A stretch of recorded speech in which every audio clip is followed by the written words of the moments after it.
the campaign was great. We had a great number of volunteers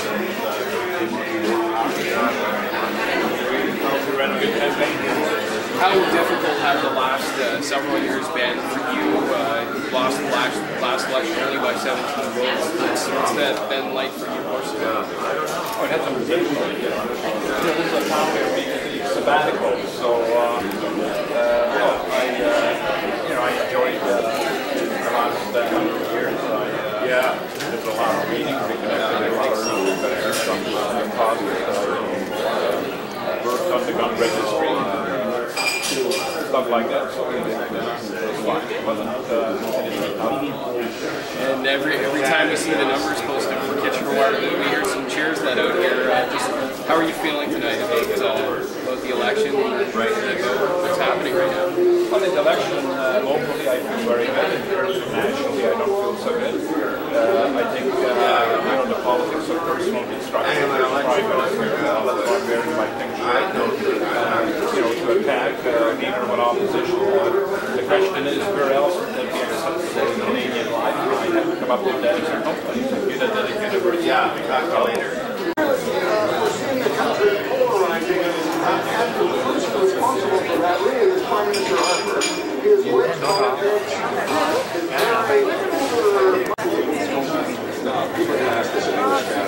What's it mean for the future? Well, I think it's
This can be a gloomy night, or it can be a start of a time that we are going to start rebuilding, because clearly we're going to have to make sure in the future we do not do the kind of vote splitting that has been going on and allows a conservative majority government, which certainly is not going to be good for Canada. And if we look to what is happening, and I'm not sure what's going to happen in Saanich Gulf Island, but Elizabeth May is in the lead, the last poll I saw, and that's because people on Saanich Gulf Island are voting strategically and trying to bypass the kind of vote splitting that has happened right across the country. an issue that I think we as Canadians should be concerned about, and that's the reason I've been wearing this pink shirt pertaining to the campaigns, is we cannot have a Prime Minister who demonizes his opponents for 2 years using taxpayer-funded dollars to do it.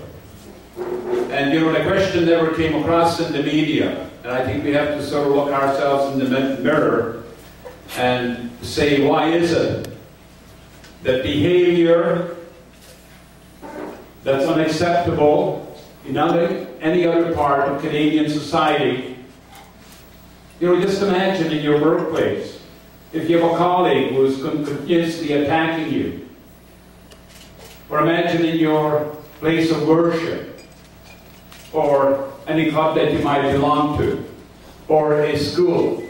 You know, if you did that at school, elementary school, they would put you in a remedial class to deal with bullying. So why is it acceptable from the Prime Minister of Canada to be able to do that? And I think we have to question as to why we haven't been raising that issue more forcefully. And why in...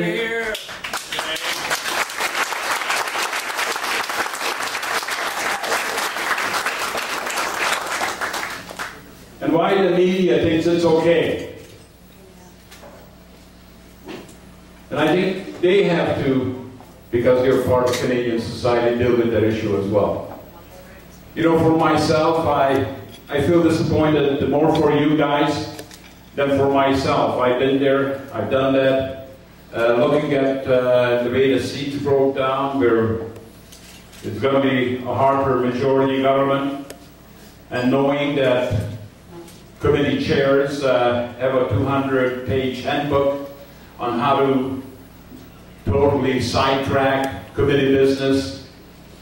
You know, frankly, it's going to be no fun for the people in the opposition to be there. And I think what we have to do locally is in all the campaigns I ran, and I ran, this is my 7 federal campaigns. I ran 5 municipally, and I ran 1 provincially that we lost. But by far, this was the best campaign that I have ever been part of, and that's because of you guys.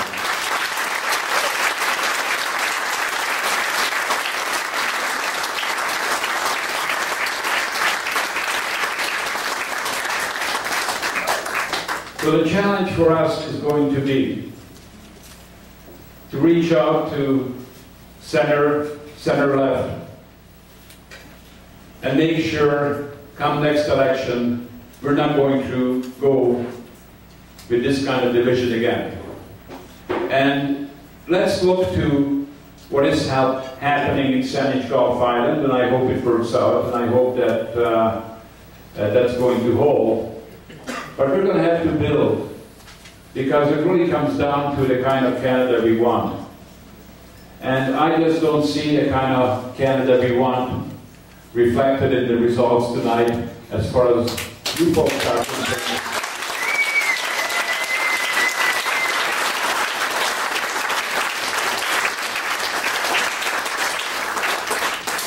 I can't possibly start naming names because I have so many names to go through, and I'm going to leave somebody out.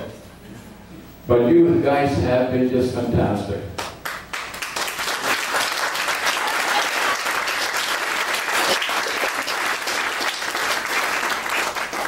But one name I gotta mention, and it's my wife.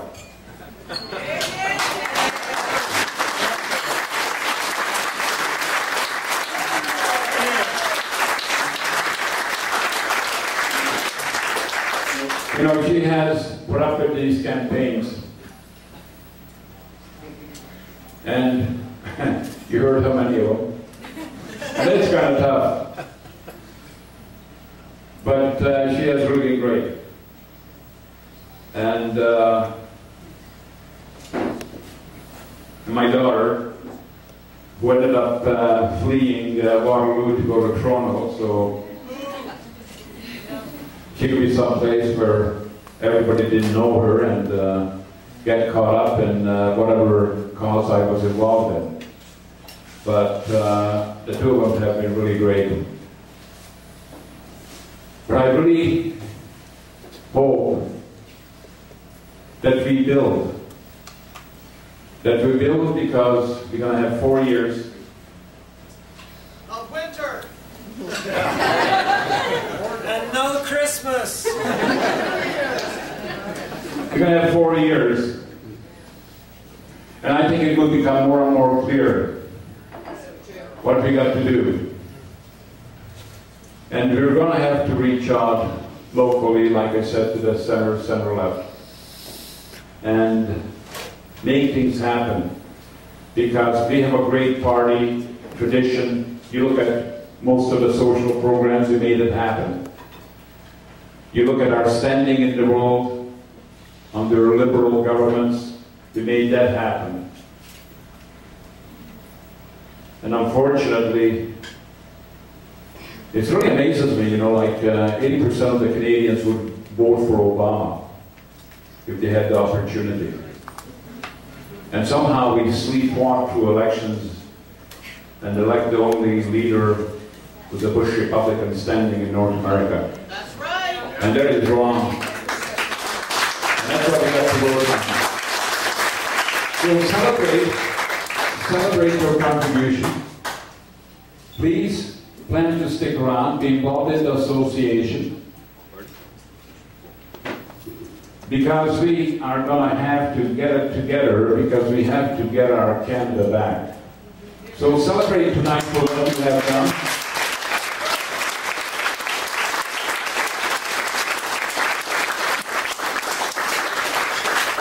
And what we're going to have to do.